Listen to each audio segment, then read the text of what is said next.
Hola amigos, qué gusto que estén con nosotros en EWTN Noticias. Bienvenidos al programa. Soy Eddie Rodríguez Morel. Yo soy Isabel Díaz Monsalve y hoy estaremos trayéndoles otro de nuestros programas resumen de fin de año. En esta edición estaremos recordando el Sínodo de los Obispos que se realizó en Roma y algunas de las principales canonizaciones de este 2018. Empezamos esta primera parte del programa recordando un evento muy importante que se llevó a cabo en octubre de este año 2018. Estamos hablando del Sínodo de los Obispos sobre los jóvenes, la fe y el discernimiento vocacional. Veamos cómo fue la inauguración de este significativo encuentro.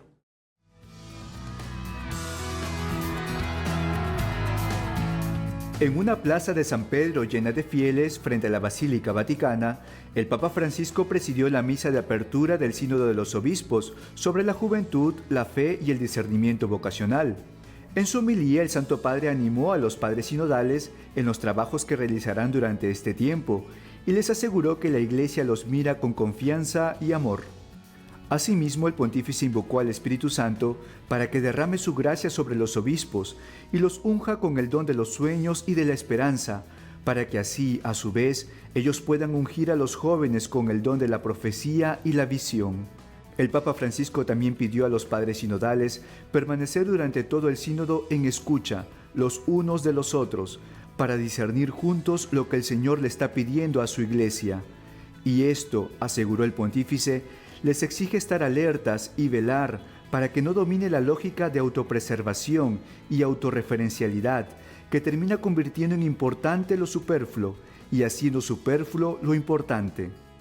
Finalmente, el Papa Francisco repitió las palabras de Pablo VI en el mensaje a los jóvenes del 8 de diciembre de 1965, con motivo de la clausura del Concilio Vaticano II, en el que exhortaba a ensanchar los corazones a las dimensiones del mundo, a escuchar la llamada de los hermanos y a poner ardorosamente a su servicio las energías, evitando los instintos de violencia y de odio que engendran guerras y males.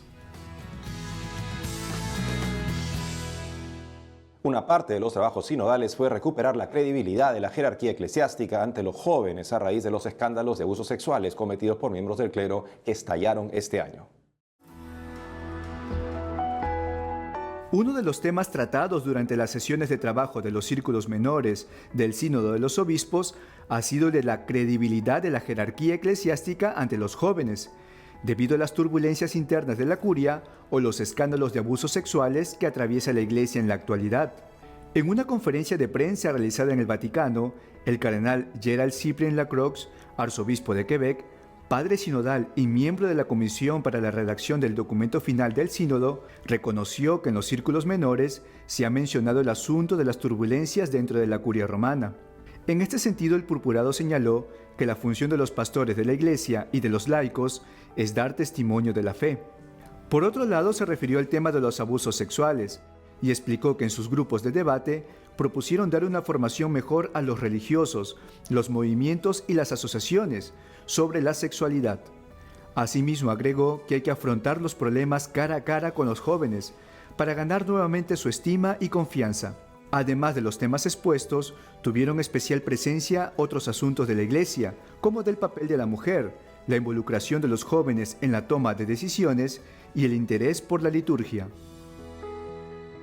Para los eventos de la Iglesia en los cuales se piensa en los jóvenes, se piensa entre los adolescentes y las personas de 35 años, más o menos ese es el rubro, y son las personas que justamente han sido objeto de este tipo de agresiones. Pensemos en algunos de los casos que se han dado a conocer lamentablemente, incluso con la agresión contra seminaristas, por lo que se espera de la Iglesia una respuesta contundente ante esta crisis. Si bien el sínodo no era el momento donde se venía a aclarar esto, pues sí hay muchos interrogantes que hasta ahorita están ahí en la mesa y que la Iglesia tiene que resolver en la materia de abusos sexuales. Es por esto que tenemos que rezar mucho y confiar en esta próxima reunión que se viene en febrero de todos los presidentes de los episcopados del mundo que se reunirán con el Papa Francisco justamente para ver el tema de los abusos sexuales. Y en el marco del sínodo, nuestro equipo en Roma entrevistó a dos jóvenes que participaron de la asamblea con los padres sinodales. Esto fue lo que nos dijeron. Veamos. Ha sido un trabajo en común donde los obispos nos han permitido, digamos, hablar, comentar, también contar historias concretas sobre todo de cada uno de los países donde venimos, pero también de las realidades y de las comunidades en las que pertenecemos. Yo creo que puede aportar una gran esperanza a los jóvenes de Cuba, en la que hoy Cuba, como decía Juan Pablo II, poco a poco está abriéndose al mundo, ¿no? Un proceso, sobre todo, que se hará poco a poco, pero que los jóvenes ven en este sínodo un camino que hay que seguir. Papa Francisco nos decía, ¿no?, en el encuentro que tuvimos en el aula Pablo VI, que los jóvenes tienen que tomar su estrada, ¿no?, sin miedos. Y nosotros creemos que esa es la única posibilidad, un camino juntos con los más pobres.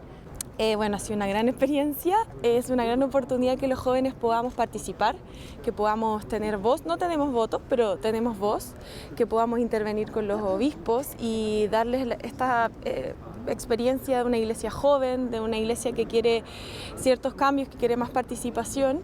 Entonces es una gran oportunidad, así lo veo. Lo que yo espero que aporte es que pueda construirse o repensarse ciertas estructuras eclesiales para tener una iglesia más plural y democrática, donde todos se sientan acogidos, donde no discriminemos a nadie por razones étnicas, sociales, sexuales, y también que se pueda repensar el rol de la mujer en la iglesia.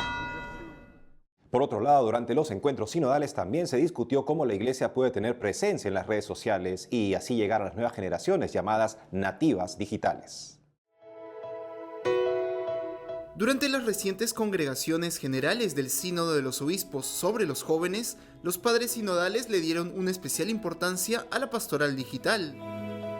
En el encuentro, los obispos reflexionaron sobre la necesidad de dotar a la pastoral juvenil de herramientas digitales y de un lenguaje adaptado a las nuevas tecnologías de la comunicación que le permita a la Iglesia llegar a las nuevas generaciones consideradas nativas digitales.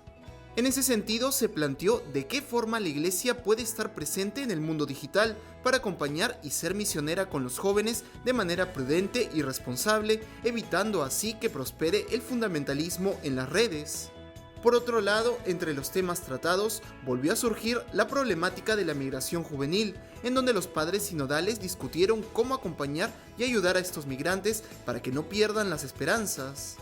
Asimismo, se habló sobre la necesidad de que la Iglesia apoye a los jóvenes extraviados, esclavizados por distintas adicciones, y también de lo necesario que es llevar el mensaje cristiano a universidades y escuelas. Finalmente, con estas reflexiones, concluyeron que se necesita tener pastores de la Iglesia que sean testigos, modelos de una forma de ser y personas que les enseñen a los jóvenes el camino con Cristo de manera fresca y transparente. Ahora les tenemos un resumen de lo que se vivió en el Vaticano con motivo de la clausura del Sínodo de los Obispos sobre los jóvenes, la fe y el discernimiento vocacional. La 15ª Asamblea General Ordinaria del Sínodo de los Obispos sobre los jóvenes, la fe y el discernimiento vocacional, realizada desde el 3 al 28 de octubre en el Vaticano, llegó a su fin. Y como conclusión a los trabajos, se presentó el documento final, que será aprobado por el Papa Francisco. El texto tiene 167 puntos, entre los que se abordan temas como la pastoral juvenil, el papel de la mujer en la Iglesia, la sexualidad, el escándalo de los abusos, la importancia de la formación, en especial de seminaristas, la espiritualidad y la vocación. Precisamente sobre este último tema, se hizo un llamado a crear las condiciones para que en todas las comunidades cristianas se desarrolle una verdadera cultura vocacional y un constante compromiso de oración por las vocaciones. Por otro lado, en el punto 29 se reconoce que los diversos tipos de abusos cometidos por algunos miembros del clero provocan en las víctimas sufrimientos que pueden durar toda la vida. En ese sentido, en el punto 30, el sínodo pide actuar en la raíz del problema, como es el deseo de dominio, la falta de diálogo y transparencia, las formas de doble vida, el vacío espiritual, así como la fragilidad psicológica. El documento final también aborda la formación de los candidatos al sacerdocio y la vida consagrada, la importancia de los centros católicos y la preparación de los jóvenes como agentes pastorales y al matrimonio. Para concluir el sínodo, el Papa Francisco dirigió unas palabras a los participantes en las que reconoció que la Iglesia está siendo perseguida a causa de nuestros pecados. La Iglesia no debe estar manchada. Todos estamos sucios, pero la Madre no. Por eso es el momento de defender a la Madre del gran acusador mediante la oración y la penitencia. Es un momento difícil porque el acusador ataca a la Madre a través de nosotros, pero a la Madre no se le toca. A la Madre no la si toca.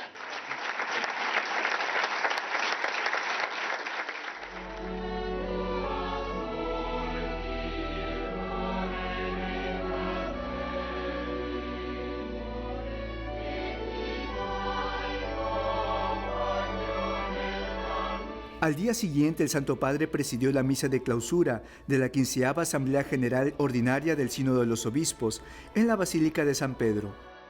Durante su homilía, el Santo Padre reflexionó sobre los 3 ejes en los que han girado los trabajos de los padres sinodales en estas 3 semanas: escucha, acompañamiento y testimonio.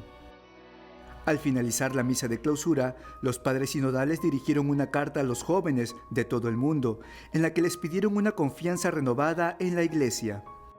Asimismo, en la misiva, leída por el cardenal Lorenzo Baldisseri, secretario general del Sínodo de los Obispos, los padres sinodales expresaron a los jóvenes que la Iglesia no los abandona y está dispuesta a acompañarlos por caminos nuevos, por las alturas donde el viento del Espíritu sopla con más fuerza, haciendo desaparecer la indiferencia y el desánimo.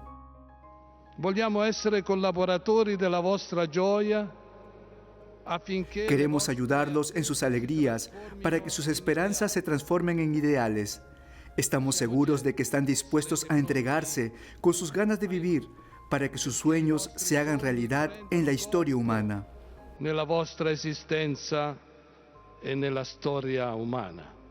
Posteriormente, el Papa Francisco presidió el rezo del Ángelus en la Plaza de San Pedro, y ante una multitud de fieles, el pontífice aseguró que los frutos del sínodo ya están fermentando, como hace el zumo de la uva en los barriles tras la vendimia.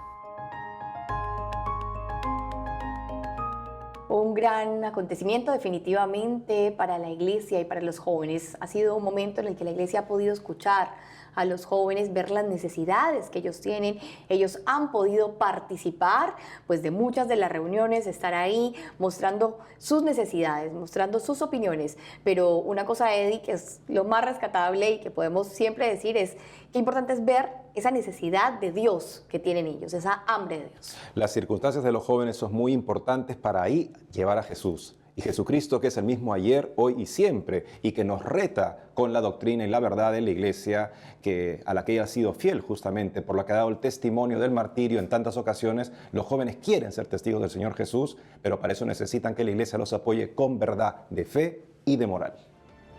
Amigos, tenemos que hacer una pausa, pero al volver reviviremos cómo fue la canonización de Pablo VI, Monseñor Óscar Romero y otros 5 nuevos santos para la Iglesia Católica.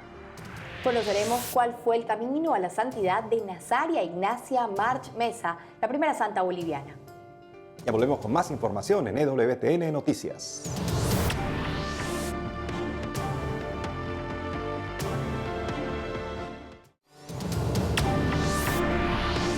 Y continuando con esta edición especial, revivamos lo que fue una grata noticia para nuestra Iglesia Católica, y es que el domingo 14 de octubre, el Papa Francisco canonizó a Pablo VI, Monseñor Óscar Romero y otros 5 santos. En el siguiente informe recordaremos todos los detalles de este importante acontecimiento. La Iglesia Católica ya cuenta con 7 nuevos santos, y es que el pasado domingo 14 de octubre, el Papa Francisco canonizó a Pablo VI, Monseñor Óscar Arnulfo Romero, los sacerdotes italianos Francesco Spinelli y Vincenzo Romano, las religiosas María Caterina Casper y Nazaria Ignacia de Santa Teresa de Jesús y el laico italiano Nunzio Sulpricio, durante una multitudinaria misa celebrada en la Plaza de San Pedro. En su homilía, el pontífice dijo a los fieles que una característica común de los nuevos santos es que supieron amar a Jesús con radicalidad, tal y como hizo el Papa Pablo VI. Pablo VI, anche nella fatica. Pablo VI, aún en medio del cansancio y la incomprensión, testimonió de una manera apasionada la belleza y la alegría de seguir totalmente a Jesús. también hoy nos exhorta, junto con el concilio del que fue sabio timonel, a vivir nuestra vocación común, la vocación universal a la santidad, no a medias, sino a la santidad. La vocación universal a la santidad.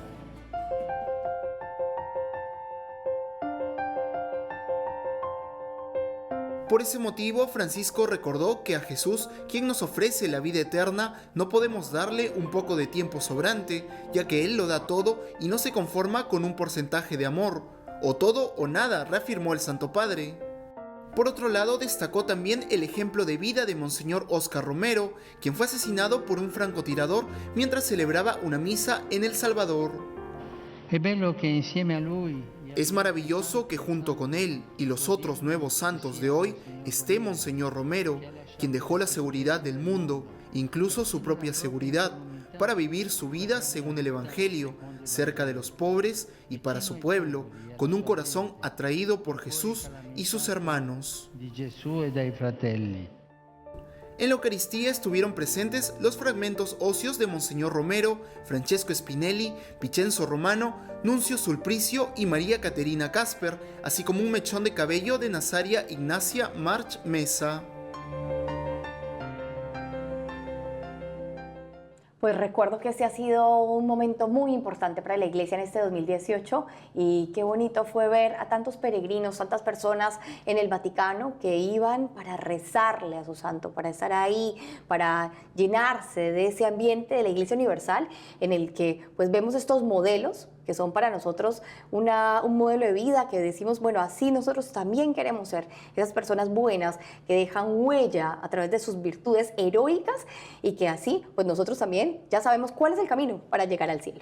Los santos son Jesucristo que camina con nosotros en las particularidades y en lo concreto de cada uno de nuestras vidas. Es lo que nos enseñó Monseñor Romero, siendo fiel ante el terrible peligro que corría su vida justamente por predicar la verdad, y Pablo VI, que nos recordaba justamente la importancia de la enseñanza constante de la Iglesia para vivir bien nuestra vida en el vínculo conyugal. Ahora tenemos que compartir una nota con ustedes en la que se explica cuál fue el milagro que elevó a la categoría de santo a Monseñor Óscar Romero.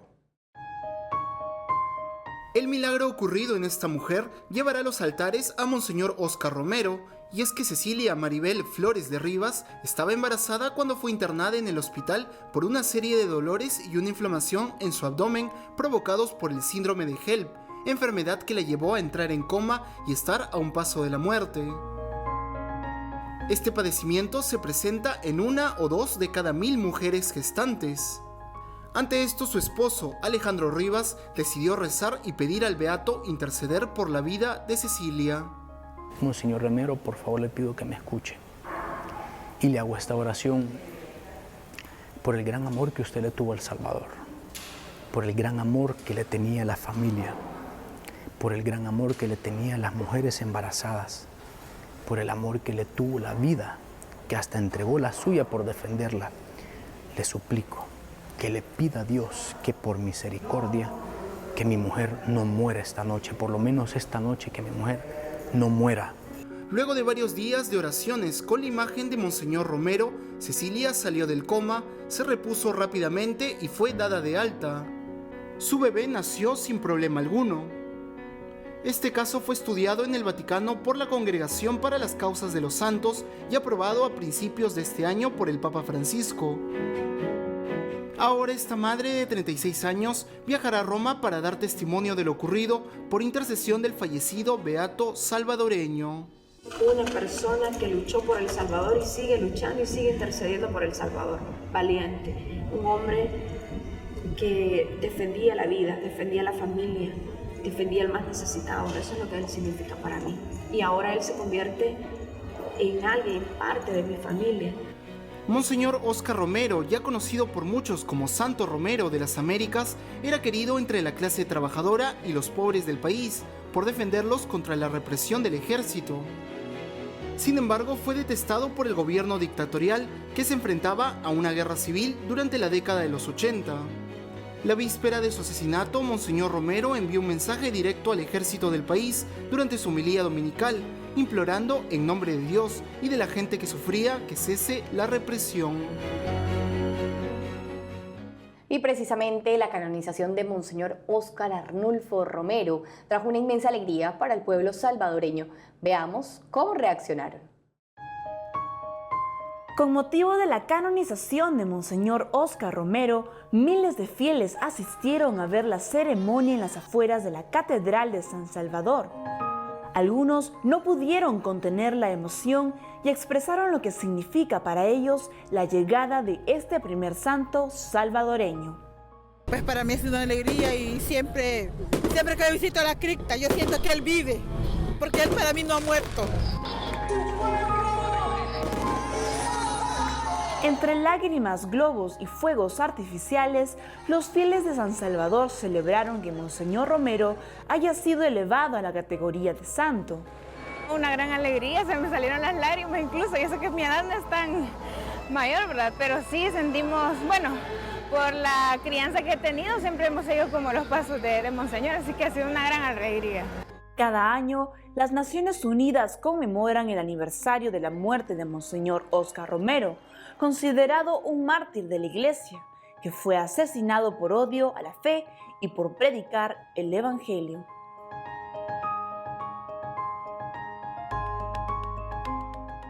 La santidad de una persona, cómo puede alegrar a todo un pueblo. Así que pues nosotros también compartimos con el pueblo salvadoreño la alegría de la canonización de Monseñor Óscar Romero y lo tomamos como un ejemplo para toda Latinoamérica. Los obispos latinoamericanos lo tienen ahí como una insigne representación de lo que ellos tienen que ser como pastores. Pero Monseñor Romero no fue el único santo para Latinoamérica, y es que la alegría de la santidad también llegó a Bolivia con la canonización de Nazaria Ignacia March Mesa. Conozcamos cuál fue su camino a los altares.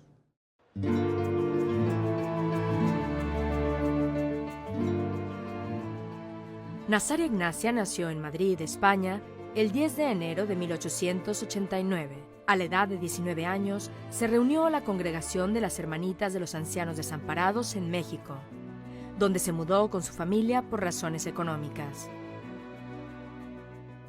4 años después, la enviaron a Oruro, en Bolivia, donde se dedicó durante más de 12 años al cuidado de los ancianos. Más tarde dejó la congregación para fundar, con la bendición de los obispos de Oruro y La Paz, la Congregación Religiosa Diocesana de las Hermanas Misioneras de la Cruzada Pontificia, un instituto religioso que fue erigido canónicamente el 12 de febrero de 1927. A partir de ese momento, el trabajo de Nazaria Ignacia y las primeras misioneras se desarrolló sin descanso en la periferia de Oruro y en las zonas mineras rurales.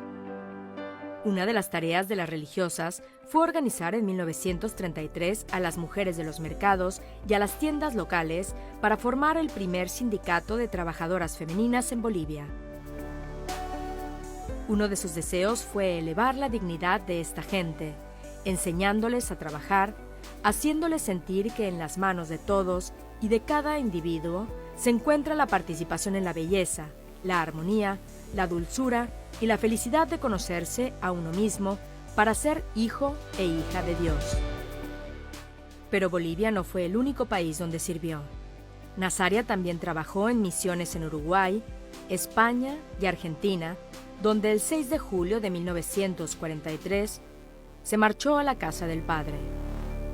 La historia de Santa Nazaria es la historia de una vida vivida por Dios, que la llevó por caminos seguramente insospechados para ella, ¿no? Desde su natal España, por México, Bolivia, Argentina, haciendo el bien, fundando una comunidad que ayuda a tantas personas necesitadas también hasta nuestros días. El Señor quiere que el bien que hace en nuestra vida se extienda y en efecto bendiga generaciones y generaciones de personas que nos necesitan. Es verdad, Eddie, ella es una santa que nos muestra pues esa entrega total y que también a las mujeres pues es un ejemplo porque nos habla de la dignidad de las mujeres. Ella siempre quería rescatar eso, la dignidad de la mujer. En otras noticias, para celebrar la canonización de Pablo VI, el Vaticano puso en circulación una moneda de plata y oro valorada en 5 euros. Veamos. La Oficina Filatélica y Numismática del Vaticano celebrará la canonización del Papa San Pablo VI con la emisión especial de una moneda de plata y oro valorada en 5 euros. Por una cara contiene el retrato de San Pablo VI y por la otra su escudo pontificio. En el borde está escrito el lema latino Miserando atque eligendo, que puede traducirse como lo miró con misericordia y lo eligió, o amándolo lo eligió.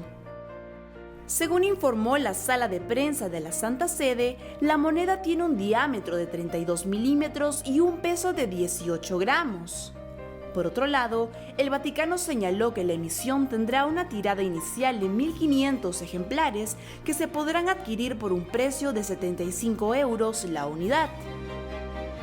Como se recuerda, el Papa Pablo VI fue canonizado el pasado 14 de octubre de 2018 junto con Monseñor Óscar Romero, arzobispo de San Salvador, y otros 5 santos. El santo Pablo VI fue el primer cardenal nombrado por el Papa Juan XXIII, con quien colaboró estrechamente en la organización del Concilio Vaticano II y a quien sucedió en el pontificado, dando continuidad a la renovación emprendida en la Iglesia. Fruto de ello nació la encíclica Humane Vitae, documento escrito por el santo que gira en torno a la regulación de la natalidad. Algunos momentos importantes del pontificado de San Pablo VI son poco conocidos. Muchos no saben, por ejemplo, que fue el primer pontífice en usar un avión. Por ese motivo, nuestra agencia Así Prensa preparó un video para conocer algunos de estos datos curiosos sobre el santo.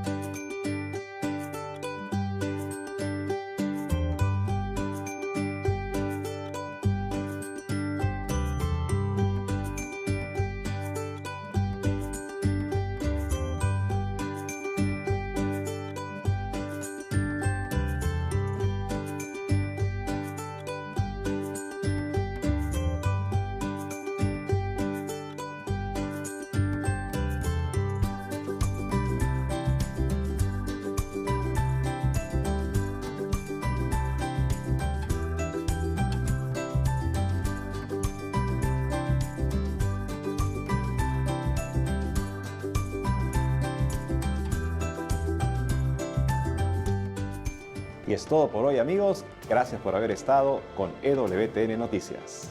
Saben que también pueden seguirnos en las redes sociales. Que tengan un buen día y hasta pronto.